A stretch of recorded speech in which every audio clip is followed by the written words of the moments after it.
ये तस्वीर देखिएगा और सोचिएगा कि एक फ़ोटोग्राफ़र खूबसूरत मंज़र तलाश करने की जुस्तजू में रहता है।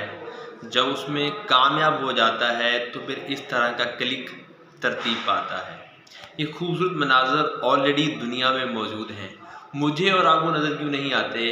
क्योंकि हम इनको तलाश ही नहीं करते। खुशियाँ भी दुनिया में मौजूद हैं।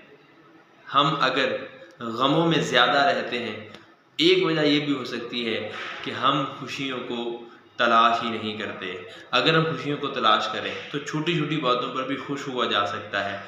आज का दिन मुझे और आपको अल्लाह ने देखना नसीब किया, क्या ये खुशी की बात नहीं है? मैं और आप आज सलामत हैं, तंदुरुस्त हैं, क्या ये खुशी की बात नहीं है? आप सुन रहे हैं, मैं बोल रहा हूँ, क्या ये नेमत खुशी की बात नहीं है? तो खुश होने के लिए बहाने तलाश करने